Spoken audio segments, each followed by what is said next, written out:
In case you missed the note, when you see this unable to view file, you click the little squareo in the top right and then send to Notability and it will open there.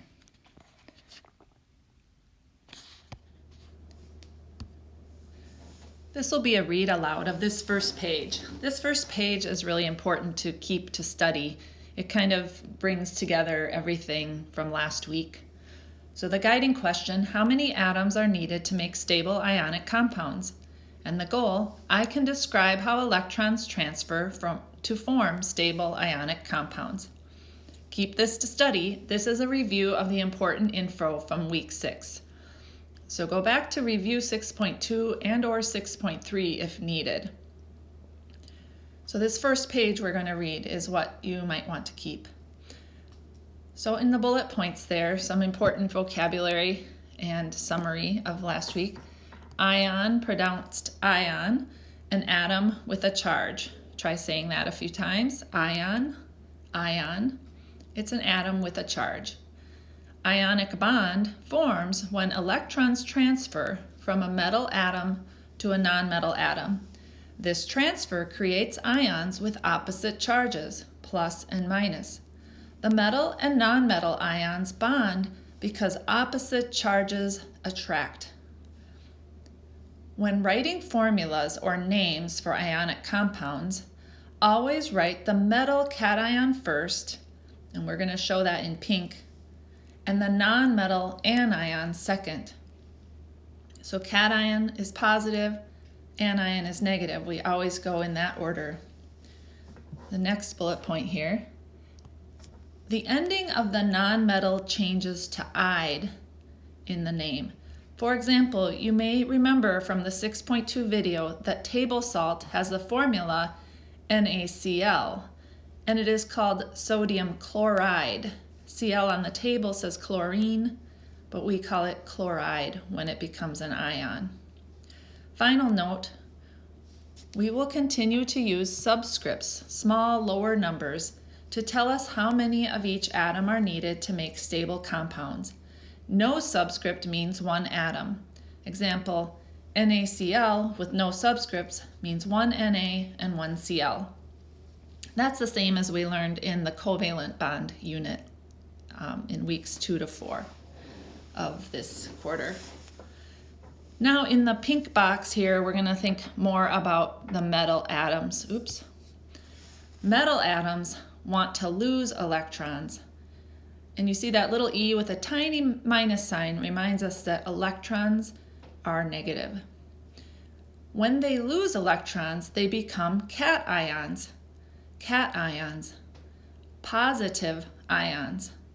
This seems backwards, but losing electrons gives the ion a positive charge. The memory tool is lip. Losing is positive. And another tool for the word cation, cats have paws, so cations are positive, plus. And naming, you name the metal cation the same as on the periodic table. So back up to the above where we said sodium chloride, sodium is the same as on the periodic table, only chlorine changes to chloride. Now over on the blue side, let's talk about nonmetal atoms. Nonmetal atoms, and if we look at our table, those are the ones over here. Nonmetal atoms want to gain electrons, E's. When they gain E's, they become anions, negative ions. This seems backwards, but gaining electrons give the ion a negative charge. So the memory tool is gin. Gaining is negative. And the tool for the word anion is a negative ion. The letters AN can remind you a negative ion. And naming. To name the nonmetal anion, drop the end and add IDE. While we're thinking about that, let's look at this box here. All of the nonmetal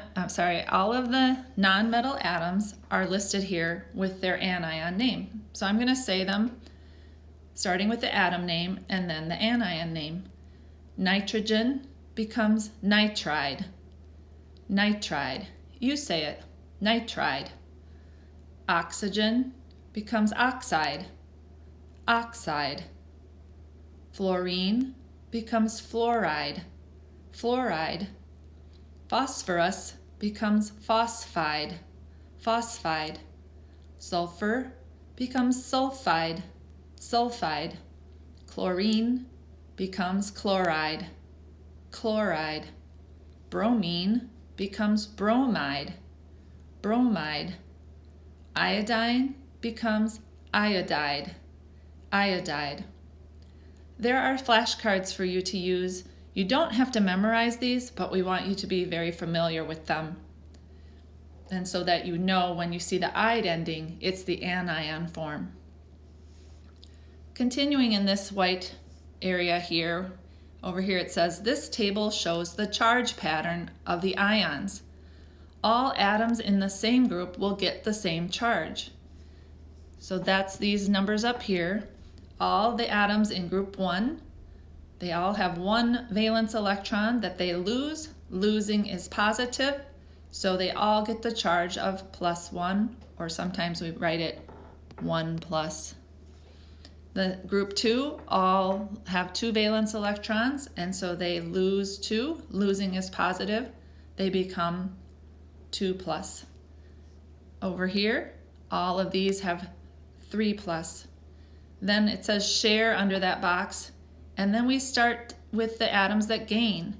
So in this group here, which is group 15, they all have 5 valence electrons. They want to gain 3 to get to 8.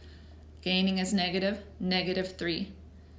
The next group, -2, -1, and then the noble gases, you know, are stable, so they don't gain or lose. So our pattern is +1, or I'll say 1 plus. 1 plus 2 plus 3 plus share. 3 minus 2 minus 1 minus stable. 1 plus 2 plus 3 plus share. 3 minus 2 minus 1 minus stable. 1 plus 2 plus 3 plus share.